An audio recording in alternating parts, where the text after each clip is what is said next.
안녕하세요. 요절을 한번 같이 읽을까요? 23장 26절을 한번 같이 읽읍시다.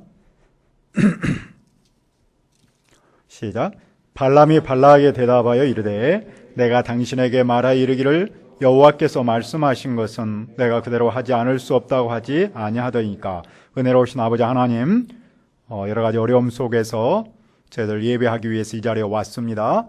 성령님께서 우리와 함께하여 주시고 은혜를 베풀어 주시옵소서. 말씀을 허락하여 주시고 또 한 주간 우리가 살아갈 수 있는 힘과 방향이 되도록 축복하여 주옵소서. 예수님의 이름으로 기도합니다. 아멘. 최근에 미국과 중국이 아주 무역 전쟁을 하고 있지 않습니까? 그 가운데는 미국과 중국이 전 세계에 대해서 누가 주도권을 잡을 것인가, 즉 패권 싸움이라고 말하죠. 그들은 돈과 또 군사력을 가지고 세계를 다 이렇게 쥐락펴락 지배하고 있는 것처럼 보입니다. 그러나 성경은 이 세상과 역사를 누가 다스리고 있다고 증언합니까? 이스라엘은 마침내 약속의 땅이 가까운 곳까지 왔습니다. 그곳이 바로 모압 평지입니다. 이곳이 마지막 진을 친 곳입니다. 그런데 모압의 왕 발락은 이스라엘의 소문을 듣고 몹시 두려워합니다. 그도 그럴 것이 이스라엘이 아말렉 자손을 물리쳤기 때문입니다. 그는 동맹국 미디안 장로에게 이스라엘을 풀을 뜯어먹는 소에 비유하고 자기를 풀에 비유합니다. 모압의 왕 발락은 완전히 두려움에 사로잡혀 있죠. 그는 그 두려움을 어떻게 해결하려고 합니까? 그는 발람에게 도움을 청하는 데에 이스라엘을 저주해 달라는 겁니다. 왜냐하면 그는 발람이 복을 내리면 복을 받고 저주하면 저주할 것으로 생각했기 때문입니다. 그런 발락은 어떤 사람입니까? 그런 거대한 큰 나라의 왕인데도 불구하고 대단히 종교적인 사람처럼 보이지 않습니까? 보통의 왕은 군사력으로 세상과 나라를 다스립니다. 그런데 이 사람은 그런 군사력보다도 발람의 영역을 더 의지하고 있습니다. 그는 발람이 이스라엘을 저주하면 이스라엘의 운명이 바뀔 것으로 믿었습니다. 그는 발람의 영적인 능력을 믿은 거죠. 하지만 그의 치명적인 약점은 이스라엘과 함께 계시는 그분 여호와를 보지 못했다는 겁니다. 이스라엘이 소처럼 강한 것은 이스라엘 자체가 강했다기보다는 그와 함께 계시는 여호와 하나님 때문인 거죠. 따라서 이스라엘의 막강한 능력을 발람의 영적인 능력으로 막을 수는 없겠죠. 그런데도 발락은 모압 장로와 미디안 장로에게 두툼한 복채를 주어서 발람에게 보냈습니다. 그러나 그들을 만난 발람은 말합니다. 여호와께서 내게 말씀하신 대로 나는 말할 것이다. 발람은 이방 사람인데도 여호와 하나님을 믿습니다. 그는 여호와는 이스라엘의 하나님만이 아니라 온 세상의 하나님이라는 사실을 믿고 있습니다. 그 하나님께서 발람에게 복채를 가지고 온 그들의 정체를 밝히시죠. 그들은 여호와 하나님의 백성 이스라엘을 저주하기 원합니다. 그러나 하나님은 발람에게 이렇게 말합니다. 하나님이 함께 하시고 하나님께서 복을 주신 이스라엘을 너는 저주해서는 안 된다. 그는 하나님의 말씀에 순종하여 발락의 부탁을 거절합니다. 그러나 발락은 더 높은 고관을 더 많이 보냅니다. 즉 발람을 돈으로 살려고 합니다. 하지만 발람은 아무리 큰 돈을 줘도 하나님 여호와의 말씀을 어길 수는 없습니다. 그는 그 밤에 하나님의 말씀을 듣고자 합니다. 그날 밤 여호와께서 그에게 발락에게 가라고 말씀합니다. 그러나 한 가지 조건이 있죠. 내가 하는 말만 너는 말해야 한다. 발람은 아침에 나귀를 타고 발락에게 갑니다. 그런데 여호와 하나님께서 분노하십니다. 아니 가라고 해놓고 왜 또 분노하실까요? 그것은 하나님께서 발락이 잘못하고 있다는 사실을 깨우치도록 하는 것이죠.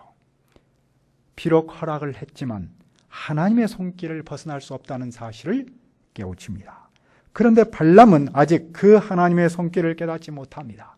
하나님은 나귀를 통해서 발람을 깨우치죠. 나귀는 여호와의 사자가 칼을 들고 막고 있는 것을 봅니다. 그래서 길을 가지 않고 자꾸만 옆으로 새지요. 발람은 깨닫지 못하고 나귀를 때리죠. 나귀는 하나님과 주인 사이에서 엄청 곤경에 처합니다. 여호와께서 직접 개입하십니다. 왜 나를 3번이나 때립니까? 여호와께서 발람의 눈을 뜨게 하시고 사실을 보게 합니다. 발람은 머리를 숙이고 엎드리죠. 발람은 물론이고 우리도 하나님께서 눈을 떠주지 않으면 자기가 보고 싶은 것만 보지 않습니까? 하나님께서 발람의 눈을 떠주시니 그가 이제 마침내 여호와의 사자를 보고 여호와의 뜻을 깨닫습니다. 그리고 그는 하나님께 고백합니다. 내가 죄를 지었습니다. 당신께서 가지 말라고 하면 내가 가지 않겠습니다. 그러나 여호와께서는 또 가라고 허락하십니다. 항상 조건이 있죠. 내가 말한 것만 말해야 한다. 발락은 자기에게 온 발람을 어떻게 맞이합니까? 그는 이른바 버선발로 맞이합니다. 그리고 그에게 아주 융숭한 대접을 합니다. 최고의 대접을 합니다. 발락은 발람을 데리고 바알의 산당으로 올라갑니다. 바알은 당시 가나안의 토속신으로서 풀과 나무의 곡식을 자라게 하는 비신입니다. 바알이 누군가에게 사로잡히거나 죽어버리면 가뭄이 듭니다. 반대로 바알이 살아나면 아주 비가 풍성히 와서 열매를 맺습니다. 그래서 그쪽에 있는 사람들은 이 바알에게 제사를 열심히 지냈습니다. 그 바알 열심히 제사 지내는 곳을 산당이라고 부르는데 그곳은 높은 곳, 언덕 그런 뜻입니다. 이곳에서 발락은 발람을 위해서 제단을 쌓았습니다. 하나님께서 발람에게 오셔서 말씀을 주실 것을 믿었습니다. 하나님께서 발람에게 주신 말씀은 무엇입니까? 23장 7절과 8절을 봅시다. 23장 7절과 8절입니다. 발람이 예언을 전하여 말하되 발락이 나를 아람에서 모압 왕이 동쪽 산에서 데려다가 이르기를 와서 나를 위하여 야곱을 저주하라. 와서 이스라엘을 꾸짖으라 하도다. 하나님이 저주하지 않으신 자를 내가 어찌 저주하며 여호와께서 꾸짖지 않은 자를 내가 어찌 꾸짖으라. 하나님께서 발람에게 주신 말씀입니다. 발락은 발락이 이스라엘을 저주하도록 했습니다. 그러나 하나님께서 저주하지 않은 자를 발람이 저주할 수 없습니다. 하나님께서 꾸짖지 않은 자를 발람이 감히 꾸짖지 못합니다. 그는 하나님의 뜻을 거역할 수 없습니다. 그런 발람을 보고 발락은 꾸짖죠. 하지만 발람은 그에게 계속해서 무엇을 강조합니까? 23장 12절을 말합니다. 발람이 대답하여 이르되 여호와께서 내 입에 주신 말씀을 내가 어찌 말하지 아니할 수 있으리까?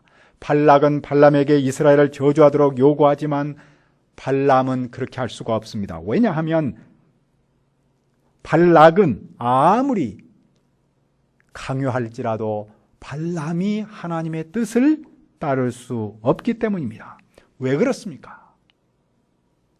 발람은 스스로 누군가를 저주할 수 없는 연약한 자이기 때문입니다. 발람이 저주 스스로 할 수 있다고 생각했습니다. 그러나 발람은 그런 사람이 아닙니다. 그는 여호와께서 주시는 말씀을 전달하는 도구에 불과합니다. 그는 여호와께서 입에 넣어주신 그 말씀을 그냥 전달하는 일종의 스피커에 불과한 것이죠.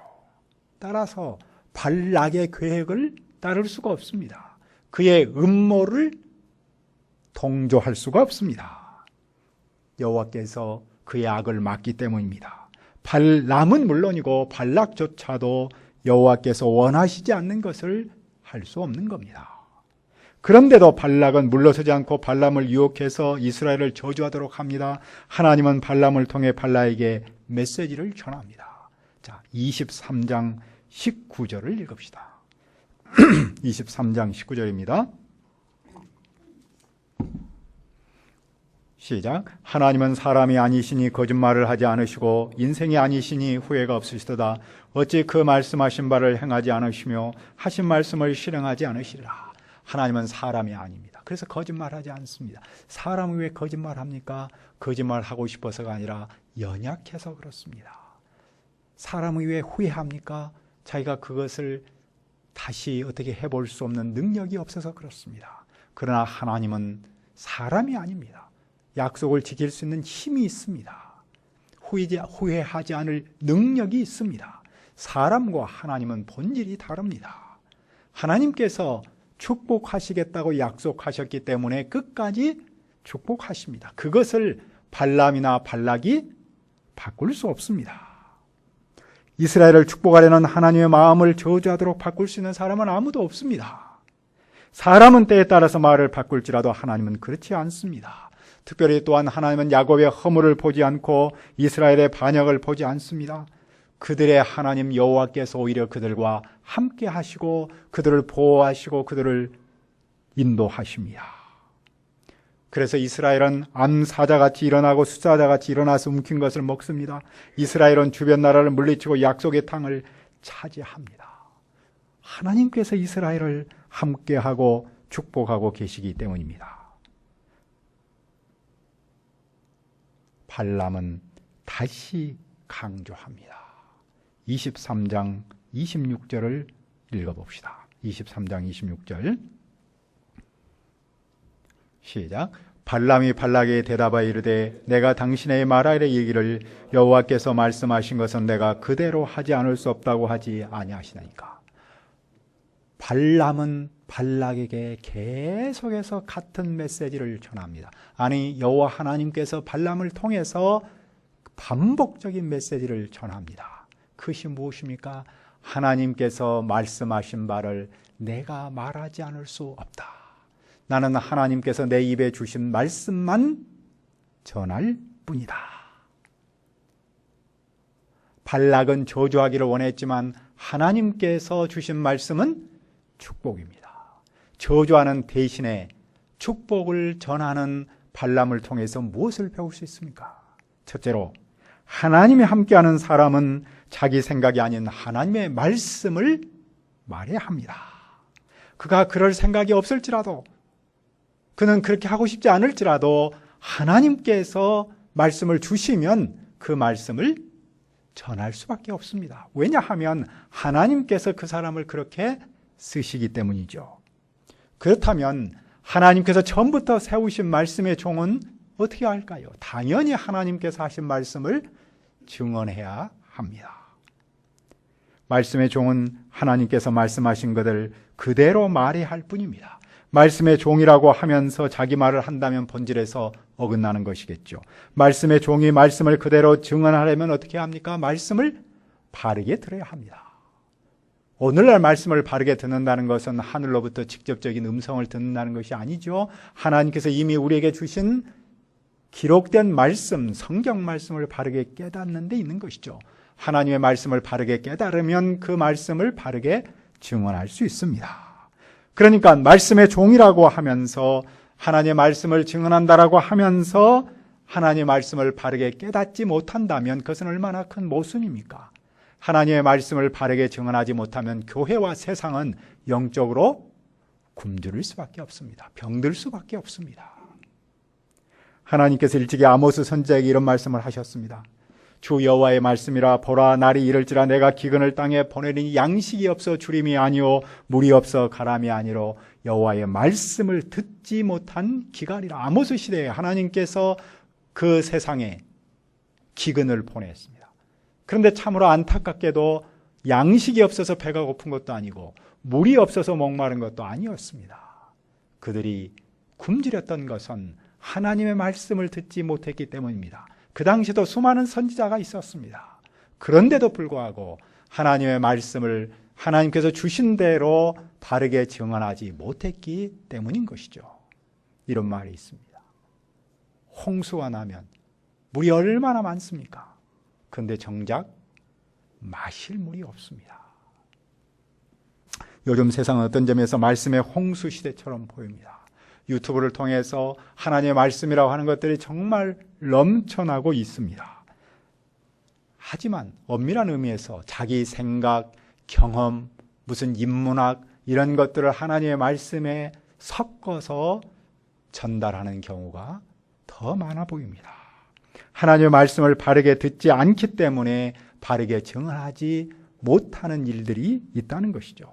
그래서 교회의 생명력이 떨어지고 세상을 향해서 소금과 빛의 역할을 제대로 하지 못합니다. 그러므로 교회를 살리고 세상을 살리는 길은 어디에 있습니까? 바로 교회가 하나님께서 세우신 말씀의 종이 하나님의 말씀을 그대로 듣고 그대로 전달하는 데 있는 거죠. 둘째로, 하나님의 백성을 사람이 저주하지 못합니다. 발락은 이스라엘을 저주하기 위해서 여러 모양으로 애를 썼습니다. 그러나 그의 계획은 실패합니다. 왜냐하면 하나님의 뜻을 그 누구도 방해할 수 없고 막을 수 없기 때문입니다. 하나님께서 함께 하시고 하나님이 인도하시는 그 백성을 그 누구도 저주하지 못합니다. 따라서 여호와의 백성에 있어서 장애보다 큰 것은 하나님의 은총이죠. 방해보다 큰 것은 하나님의 축복입니다. 시련보다 큰 것은 하나님의 소망입니다. 그러므로 우리가 발락과 같은 문제를 만날 때 어떻게 합니까? 두려워하지 않습니다. 오히려 나와 함께 하시는 그분 믿어야 합니다. 하나님은 우리를 인도하고 지키십니다. 시편 기자는 이렇게 말했습니다. 하나님은 우리의 피난처시오 힘이시오 환난날에 우리의 도움이시라. 그러므로 땅이 변하든지 산이 흔들려 바다 가운데 빠지든지 바닷물이 솟아나고 뛰놀든지 그것이 넘침으로 산이 흔들릴지라도 우리는 두려워하지 않는다. 왜 그렇습니까? 하나님 우리의 보호자시고 도움이시고 목자이시기 때문입니다. 우리의 힘이요 우리의 도움이신 여호와께서 코로나19와 그로 인한 여러 가지 상황 속에서도 우리와 교회 그리고 복음 사역을 지키며 인도하실 줄을 믿습니다. 이 여호와 하나님께서 우리 사랑하는 명환인들도 지키고 인도하실 줄을 믿습니다. 원수가 아무리 힘을 써서 그 모략과 권세를 우리의 교회를 도전하고 치려고 할지라도 그리스도 예수님께서 우리를 지키시니 우리는 승리할 수 있습니다. 하지만 발락은 끈질기게 무엇을 합니까? 발락은 발람을 다른 곳으로 인도하여 이스라엘을 저주하도록 다시 유혹합니다. 그러나 발람은 이미 여호와께서 함께 하시는 사람이죠. 오히려 이제는 하나님께서 저주가 아닌 이스라엘을 적극적으로 축복하도록 말씀을 주십니다. 자, 발람이 축복하는 메시지가 무엇입니까? 24장 4절을 보십시오.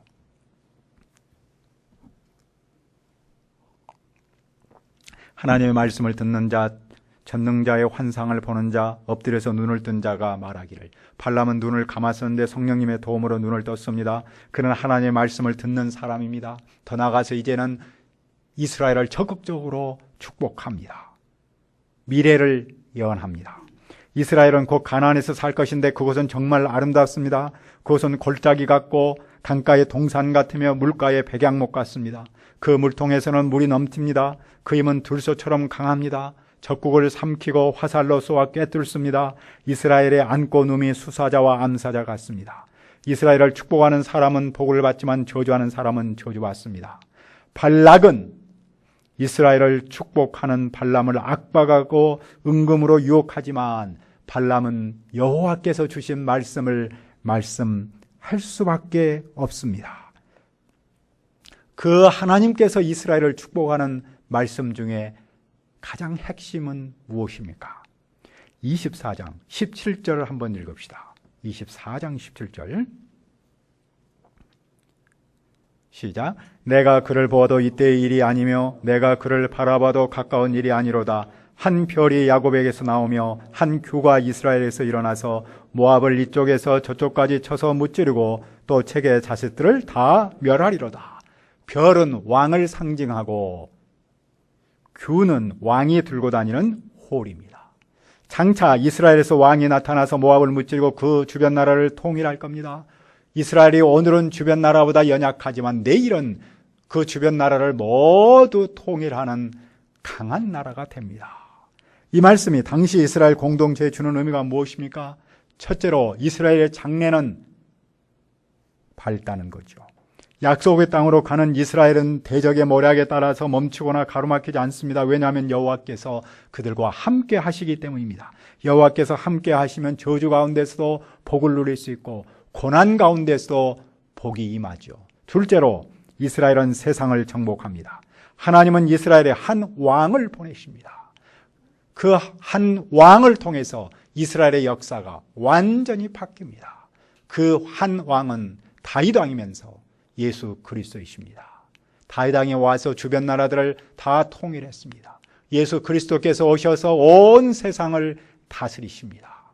그 예수 그리스도를 통해서 이스라엘의 미래는 변할 것이고 그들의 장래는 밝습니다. 이 말씀을 통해 오늘 우리의 교회의 미래를 볼 수 있습니까? 요동하는 세상 형편 때문에 우리 교회가 앞으로 나가지 못할 수 있을 것인가? 그렇지 않습니다. 복음 사역은 어떤 상황에서도 앞으로 나갑니다. 세상이 결코 교회를 정복하지 못합니다. 비록 교회가 아픔이 있고 어려움을 당할지라도 교회의 장래는 희망으로 가득합니다. 왜 그렇습니까? 만왕의 왕 예수님께서 교회를 세우셨고 만왕의 왕 예수님께서 그 교회를 통해서 일하시고 쓰시기 때문입니다. 따라서 교회는 세상을 향해 소금과 빛의 역할을 할 수 있습니다. 예수 그리스도께서 교회를 통해 온 세상을 다스리기 때문입니다.